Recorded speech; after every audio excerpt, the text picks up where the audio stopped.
Alright, gentlemen, thank you for meeting today. Alexei, where are we at? You're already aware of the special funding we received through hidden sections of the defense bill. Yes, I am aware. That's why we've met today.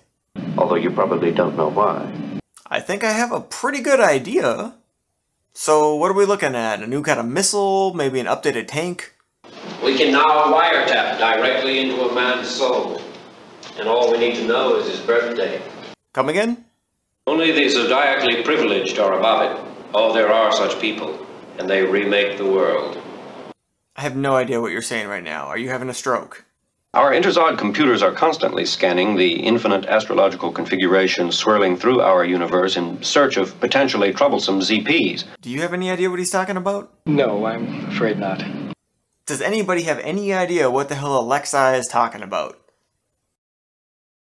Okay, so is this some sort of weapon? I mean, can it be used to kill people? We know long before someone is born whether or not he'll need looking after. So we spent $2 trillion on horoscopes and nobody dies? Alright, this is the dumbest thing I've ever heard. How about we strap Alexei to a missile and shoot it at, God, who haven't we bombed for a while? Yemen? Okay, yeah, shoot him at Yemen, and then, shut this down. This is over.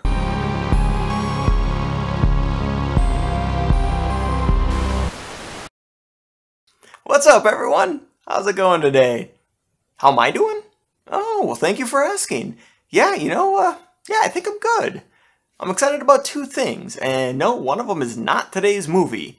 One is, well, warmer weather is finally here, and I think it's actually going to stick around for a while. Dear God, I hope it sticks around for a while. And I also have another newer movie to recommend that you might want to check out. It's called Becky. It just came out last year, actually, so it's really recent, and it's actually really dang good, too. It has Kevin James in it, but he's not the good guy, so it was kind of a nice little twist. Not like the movie has a twist, but it's a nice twist to see him playing a different character. So if you get the chance, I'd definitely recommend you check it out. So this one is going to be a little bit different from my other reviews, because I kind of wanted to try out a little bit different style, and a big part because today's movie is just fucking weird. Today we have The Astrologer, and no, it's not that The Astrologer that we all know and love. You know, the one where a guy pretends to be a psychic at a circus and ends up actually having psychic powers. This, The Astrologer, is about an astrologist scientist who works for a secret government agency that studies zodiac signs and finds himself up against a dangerous Indian cult led by a powerful, mysterious man. Yeah, it's not nearly as good as the summary. It came out in December of 1975 and runs for 1 hour and 36 minutes. But the version I have is only 1 hour and 19 minutes. I mean, well, not only. I mean, it's still plenty long. And with this movie, who the hell knows what's in those missing minutes? I mean, it really could be anything. It was directed by Jim Glickenhaus. Glickenhaus? That's one of those two. He also directed The Soldier and The Protector. So if you're ready to be confused, let's get into the movie that is The Astrologer. You're not still a virgin, are you? The movie starts off by saying, For 400 years, the ancient art of astrology had slumbered, waiting for the astrologer. The astrologer's name is Alexei. Talk about one hell of a pompous name, right? And he's found a way to monitor the astrological potential, or zodiacal potential, or ZP, of everyone in the world. Well, I mean, how effective could this really be with how often horoscopes are wrong? Anyways, Alexei formed Interzod. It's just the organization that monitors the world. They also tell us that the virgin birth will reoccur, and the child shall come again. Oh, and also, there were two forces trying to father that child. One, of course, was ultimate good. The other was evil. And we officially start the movie 10 days before the second coming. So, is everyone following along so far? Because, it just gets harder from here. This is Alexei, the astrologer. He's played by Bob Bird. His other work includes nothing. He's telling this group about a man in India named Kajurs. They tell us, Kajurs' zodiacal potential for evil is so high that he must dominate others. He has no choice. So he's an evil dude. Okay. Then they show us what looks to be very real footage of dead bodies. I won't show that here because, well, I mean, it's actual dead bodies, so, you know. I will say that it hits you out of nowhere, which makes it even more shocking. Alexei tells us, We know long before someone is born whether or not he'll need looking after. Before we meet Kate, played by Monica Tidwell. She was also in The Yum Yum Girls. She goes to get her fortune read, and when the lady doesn't believe her about when her birthday is, she tells her to get naked, and she does. Man, if only it were that easy, right? Cut to India, and Kajurs has been arrested, and they decide to leave him at this village for a few days with no guards for some reason. Cut to Kate telling Alexei that she got her fortune read after getting naked. Then we find out that apparently Alexei discovered that Kate has a different birthday than what she originally thought. I gave her my real birthday. The one you gave me when you found my new birth certificate. Alexei then heads out like an evil villain. We see this man in black messing up this guy's car so that he misses his flight. He's Congressman Joe Harwell, played by Al Narcissi.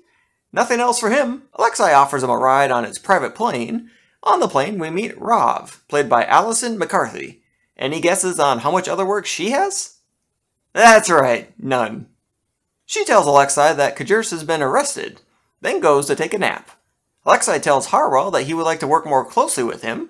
Kate has a flashback that shows us that Alexei was her professor. Cut back to India, and when this lady goes to feed Kajurs, this happens.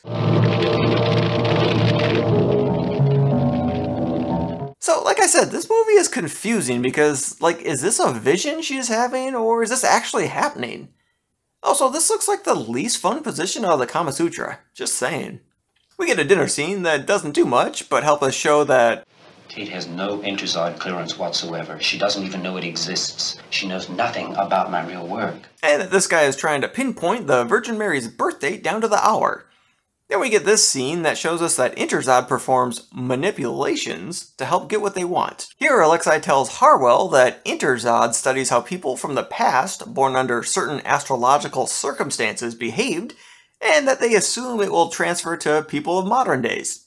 I don't know how sound that science is, but we'll just go with it. We find out that Alexei doesn't know his own ZP. He also tells Harwell that the average astrological configuration is extremely balanced, almost neutral. He says they really only focus on the zodiacally privileged because those are the people that change the world. Cut to Kate reminding Alexei that it's their 5th month anniversary, but he says he's tired, so he's going to go to bed. Huh, I thought that was supposed to be her line. Next he's going to be saying he has a headache. Then we find out that they haven't actually had sex at all yet. Then we see more dead bodies. I think they relied on this to help sell this as a horror movie, because there's not much else going on at this point. Then we see that Alexei has gone to India and Harwell is with him for some reason. This guy shows them a body that they found in the river, and then Rav shows up. Over dinner, she tells them about a plan she has in mind. By putting stimulus directly into the brain using video cameras, microphones, and electrodes. Later, she elaborates on what they're going to do. After we finish the videotape, we're going to play it through electrodes, which we'll temporarily glue to Kajurs' skull. She also adds in, without waking him up, anesthetize him with a tranquilizer dart. If he wakes up, it won't work. Hey, I got an idea. Why don't you just send someone in there to kill him? If he's doing all these horrible things that you guys know about, just shoot him. She's talking about him needing to be asleep and them using a tranquilizer gun. Well, you know what would help put him in a nice, deep sleep? A bullet to the head. Harlow volunteers to go with, even though nobody asked him to. Rav and Harlow make their way to Kajurs' camp, and when Rav goes into Kajurs' hut, she tries to trank him, but it doesn't work. Again, a bullet would have probably done the job. He says some nonsense. You were used, Rav. This has nothing to do with India. This has nothing to do with Interzod as well. Then gives her a knife and tells her to stay with him forever, which leads her to do this.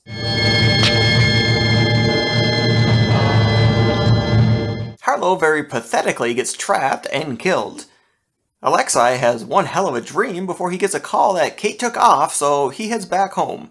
On his way to the airport, this guy tells him that he has the wrong birth date for Kajurs, so his ZP would be incorrect. I think this is in here to show that Alexei's system is kind of shitty. Cut to Kate getting her fortune read again when this guy comes in and crashes the party. Kate decides it's time to go, and Creepo decides to go after her. Then the tarot lady says this. Forgive me for what they must do.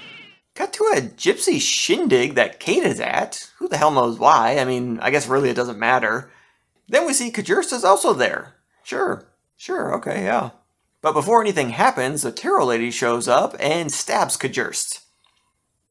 See? She knew tranquilizing him was a bullshit idea. Alexei goes to the tarot lady for help, but this is mostly filler, so moving on. Then we find out that Kate is the only other person in history to have the same ZP as the Virgin Mary. Alexei says, Even I can't predict when the child will be born. I can only guess that Kate will never have children.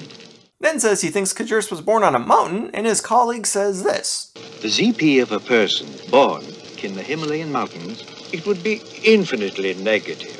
Oh, okay, so that's why they had that old guy say they had Kajurst's birthday wrong. They get a call saying they found Kate, then we get this sequence, which is completely unnecessary.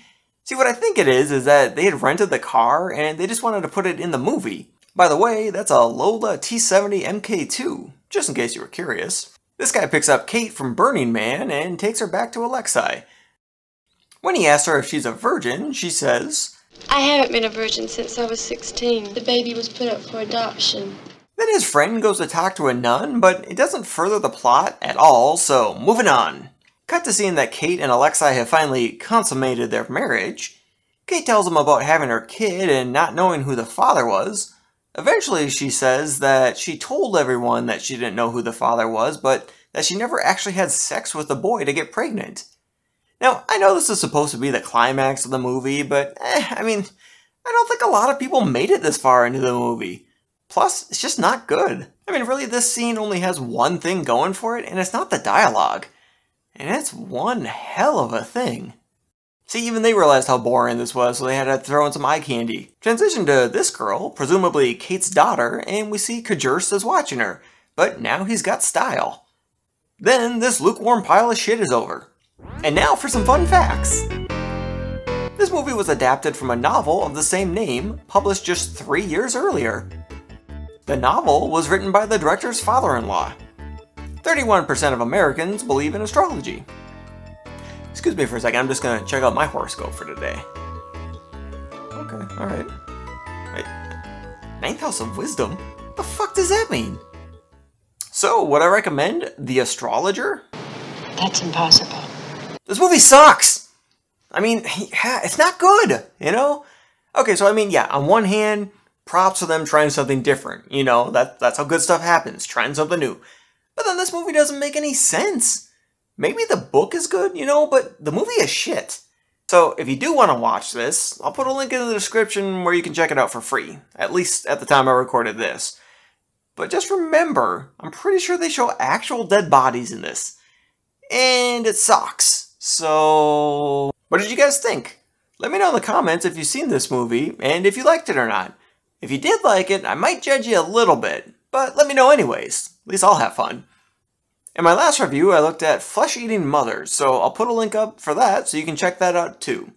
Alright, well, thanks for tuning in, and I'll catch you next time. Oh, whoa, actually, before you go, this movie's dumb. Okay.